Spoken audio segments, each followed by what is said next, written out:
നമസ്കാരം. മലയാളി വാർത്ത ഇൻസൈഡിലേക്ക് സ്വാഗതം. രാഷ്ട്രീയത്തിൽ നിന്നും പുറത്തായ തന്നെ മടക്കിക്കൊണ്ടുവന്ന ജോസഫ് വാഴക്കന് പോലും സീറ്റ് വാങ്ങി നൽകാൻ കഴിഞ്ഞില്ലെന്ന വേദനയിൽ വി.ഡി. സതീശൻ. തനിക്ക് റോളില്ലെന്ന് മനസ്സിലാക്കി സ്ഥാനാർത്ഥി നിർണയം പൂർത്തിയാക്കും മുൻപേ സ്ഥലം വിട്ട ചെന്നിത്തല ഭരണം വേണ്ടെന്ന് പറഞ്ഞാലും ഭരിക്കണമണ്ണ എന്ന് പറഞ്ഞുകൊണ്ട് മുഖ്യമന്ത്രി കസേര താരത്തിൽ കൊണ്ടുവന്ന പിണറായിക്ക് കൈമാറുന്ന കെ.സി. വേണുഗോപാൽ. 2026 തെരഞ്ഞെടുപ്പിൽ ഇന്ത്യൻ നാഷണൽ കോൺഗ്രസിൽ എന്താണ് സംഭവിക്കാൻ പോകുന്നത് എന്ന് ഇതിനകം വ്യക്തമായി കഴിഞ്ഞു. ജയിച്ചാൽ കെ.സി. മുഖ്യമന്ത്രി സ്ഥാനാർത്ഥിയാവും. സ്വന്തം ഗ്രൂപ്പിലുള്ള MLA-മാർ കെ.സിയെ പിന്തുണയ്ക്കും. പിന്നീട് ആലപ്പുഴ ജില്ലയിൽ നിന്നും ജനവിധി തേടും. ഇക്കാര്യം VDയും RCയും മനസ്സിലാക്കി കഴിഞ്ഞു. സ്ഥാനാർത്ഥിയാകുമെന്ന നേതാക്കളുടെ ഉറപ്പിൽ ഫ്ലക്സും പോസ്റ്ററുകളും തയ്യാറാക്കിയ കോൺഗ്രസ് നേതാവ് ജോസഫ് വാഴക്കന് സീറ്റ് ലഭിച്ചില്ല. ഏറ്റുമാനൂർ മണ്ഡലത്തിൽ മത്സരിക്കാനാണ് ജോസഫ് വാഴക്കലിന് തയ്യാറെടുപ്പ് നടത്തിയത്. 1.5 ലക്ഷം പോസ്റ്ററും 2500 ഫ്ലക്സ് ബോർഡുകളുമാണ് തയ്യാറാക്കിയത്. ഏറ്റുമാനൂരിൽ ഒറ്റപ്പേരെന്ന നേതാക്കൾ പറഞ്ഞുകൊണ്ട് ഇരുന്നപ്പോഴാണ് ഫ്ലക്സും പോസ്റ്ററും തയ്യാറാക്കിയതെന്നും സീറ്റ് കിട്ടാത്തതിൽ വിഷമമുണ്ടെന്നും ജോസഫ് വാഴക്കൻ പറഞ്ഞു. തുടക്കം മുതൽ തന്റെ പേരായിരുന്നു സംസ്ഥാന നേതൃത്വം പറഞ്ഞത്. ഇക്കാര്യം തന്നോട് സൂചിപ്പിക്കുകയും ചെയ്തു. പ്രവർത്തനം തുടങ്ങാനും പോസ്റ്ററുകളും ഫ്ലക്സും പ്രിന്റ് ചെയ്യാനും പറഞ്ഞു. അതുകൊണ്ടാണ് വൻതുക ചെലവഴിച്ച പോസ്റ്ററുകൾ പുറത്തിറക്കിയത്. പിന്നീട് എന്താണ് സംഭവിച്ചതെന്ന് അറിയില്ല. എന്താണ് എന്റെ അയോഗ്യതയെന്നും അറിയില്ല. വിഷമമുണ്ട്. കോൺഗ്രസ് പാർട്ടിക്കെതിരെ ഒരക്ഷരം ഇന്നുവരെ പറഞ്ഞിട്ടില്ല.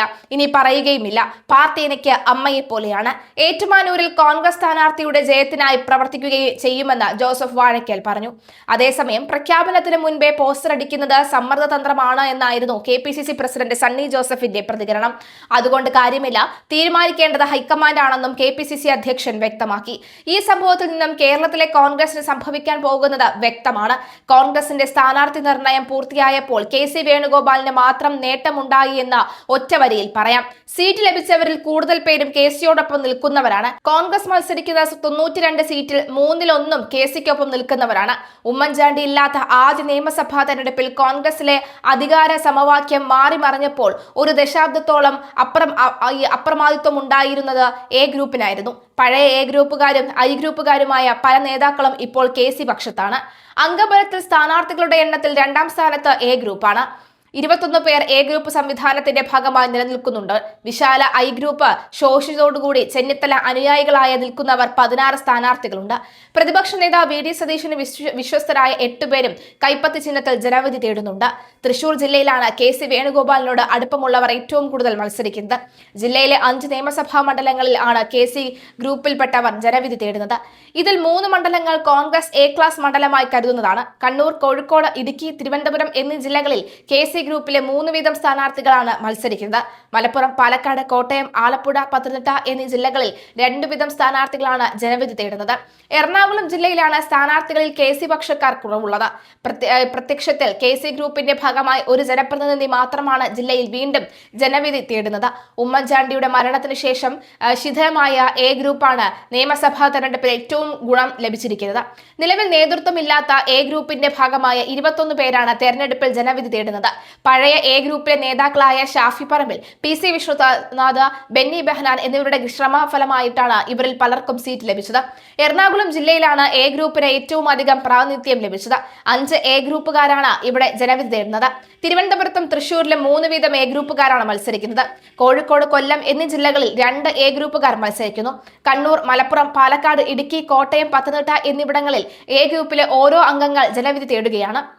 ഉമ്മൻചാണ്ടിക്ക് ശേഷം ഗ്രൂപ്പിന് കൃത്യമായ ഒരു നായകനില്ലാത്തതിനാൽ ഇതിൽ പലരും ഭാവിയിൽ കെ.സിക്കൊപ്പം ചേർന്നാൽ അത്ഭുതപ്പെടാനില്ലെന്നാണ് മറ്റ് ഗ്രൂപ്പ് നേതാക്കൾ പറയുന്നത്. രമേശ് ചെന്നിത്തല ഗ്രൂപ്പിന്റെ ശക്തമായ പലർക്കും ഇത്തവണ സീറ്റ് ലഭിച്ചില്ല. Joseph Vazhakkan, Babu Prasad, N. സുബ്രഹ്മണ്യൻ തുടങ്ങി രമേശിന്റെ വിശ്വസ്തരിൽ പലരും അവസാന നിമിഷം പട്ടികയിൽ നിന്ന് വെട്ടി നീക്കിയവരാണ്. എന്നാൽ അന്തിമ കണക്ക് എടുക്കുമ്പോൾ രമേശ് ചെന്നിത്തലയ്ക്ക് ഒപ്പം നിൽക്കുന്ന 16 പേർ ഇത്തവണ മത്സരിക്കുന്നുണ്ട്. വയനാട്, പാലക്കാട്, എറണാകുളം, കൊല്ലം ജില്ലകളിലാണ് ഏറ്റവും കൂടുതൽ രമേശ് ചെന്നിത്തല ഗ്രൂപ്പുകാർ മത്സരിക്കുന്നത്. 2 വീതം പേർ കാസർഗോഡ്, കണ്ണൂർ, കോട്ടയം, ആലപ്പുഴ, പത്തനംതിട്ട, തിരുവനന്തപുരം ജില്ലകളിൽ രമേശ് ചെന്നിത്തലയ്ക്ക് ഒപ്പം നിൽക്കുന്നവർ ഓരോ സീറ്റിൽ മത്സരിക്കുന്നുണ്ട്. വി.ഡി. സതീശനോട് ഒപ്പം ഉറച്ചു നിൽക്കുന്ന 8 പേരാണ് കോൺഗ്രസ് സ്ഥാനാർത്ഥി പട്ടികയിൽ സ്ഥാനം പിടിച്ചത്. തിരുവനന്തപുരം, എറണാകുളം ജില്ലയിൽ വി.ഡി. സതീശൻ ഗ്രൂപ്പിൽപ്പെട്ട 2 പേർ വീതമാണ് മത്സരിക്കുന്നത്. പ്രത്യക്ഷത്തിൽ ഒരു ഗ്രൂപ്പിലും ഉൾപ്പെടാത്ത 9 പേരാണ് കോൺഗ്രസ് സ്ഥാനാർത്ഥി പട്ടികയിൽ ഉള്ളത്. എംപിമാർക്ക് സീറ്റ് നിഷേധിച്ചുവെങ്കിലും പല എംപിമാരും പറഞ്ഞ പേരുകൾ പട്ടികയിൽ സ്ഥാനം പിടിച്ചിട്ടുണ്ട്. കെ സുധാകരൻ നിർദ്ദേശിച്ച KP ഷാജുവാണ് തലശ്ശേരിയിലെ കോൺഗ്രസ് സ്ഥാനാർത്ഥി.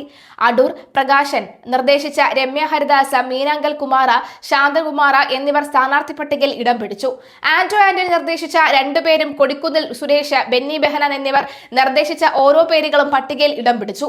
അതായത് കേരളത്തിൽ UDF അധികാരത്തിലെത്തിയാൽ KC വേണുഗോപാലിന് മുഖ്യമന്ത്രിയാവാനുള്ള വഴിയൊരുക്കലാണ് നടക്കുന്നത്. MLA-മാരുടെ ഭൂരിപക്ഷം നോക്കി മുഖ്യമന്ത്രി തിരഞ്ഞെടുക്കുന്ന രീതിയാണ് കോൺഗ്രസിനുള്ളത്.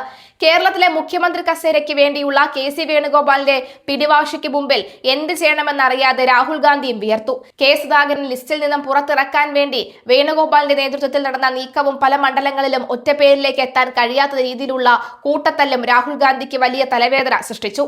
കണ്ണൂർ സീറ്റിന് വേണ്ടി സുധാകരനും കോന്നി സീറ്റിന് വേണ്ടി അടൂർ പ്രകാശും നടത്തുന്ന പിടിവലിയാണ് തലവേദനയായത്. കൊച്ചിയിൽ ഷിയാസിനും ദീപ്തി മേരി വർഗീസിനും വേണ്ടി പ്രവർത്തകർ പരസ്യമായി രംഗത്തിറങ്ങിയതും പ്രശ്നമായി.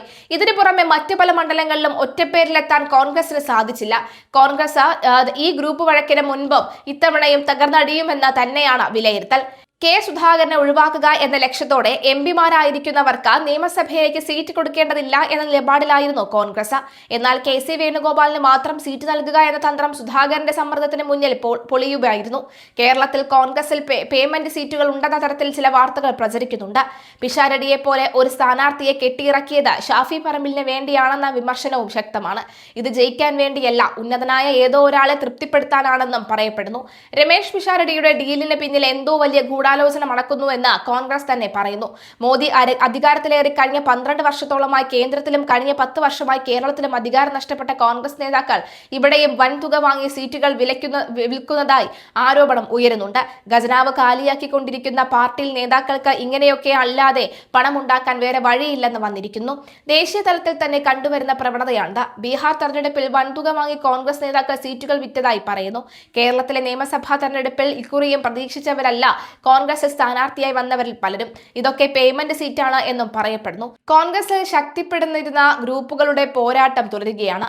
കെ സുധാകരനും VD സതീശനും KC വേണുഗോപാലും ഉൾപ്പെടെ ഈ ത്രയത്തിലുണ്ട്. ഗ്രൂപ്പുകൾ പ്രധാനമായും ലക്ഷ്യമിടുന്നത് KC വേണുഗോപാലിനെയാണ്. തലമുറ മാറ്റം എന്ന പേരിൽ ഉമ്മൻചാണ്ടിയെയും രമേശ് ചെന്നിത്തലയും അസ്ഥിരപ്പെടുത്താൻ നടത്തുന്ന നീക്കങ്ങൾക്ക് പിന്നിൽ എല്ലാം KC വേണുഗോപാൽ ആണ് എന്ന് ഇവർ കരുതുന്നു. രമേശ് ചെന്നിത്തലയെ പ്രതിപക്ഷ നേതൃസ്ഥാനത്ത് നിന്ന് മാറ്റിയതിനു പുറമെ ഇപ്പോൾ DCC അധ്യക്ഷൻ നിയമനത്തിലും ഇത് വളരെ പ്രകടമായി. ഭൂരിഭാഗം ജില്ലകളിലും നിയമിക്കപ്പെട്ടത് KC വേണുഗോപാലിന്റെ നോമിനികളെയാണ്. AI ഗ്രൂപ്പ് നേതൃത്വങ്ങളെ പ്രകോപനം കൊള്ളിക്കുന്നതും പ്രധാനമായും ഇതുതന്നെയാണ്. രാഹുൽ ഗാന്ധിക്ക് മേലെയുള്ള സ്വാധീനം സംസ്ഥാന രാഷ്ട്രീയത്തിൽ ഉപയോഗപ്പെടുത്താൻ KC വേണുഗോപാൽ ശ്രമിക്കുന്നു എന്ന ആരോപണം നേരത്തെ തന്നെയുണ്ട്. സംഘടനാ ചുമതലയുള്ള AICC ജനറൽ സെക്രട്ടറി സ്വന്തം സംസ്ഥാനത്തെ ചർച്ചകളിൽ ഇടപെടാറില്ല എന്നതാണ് പതിവ്.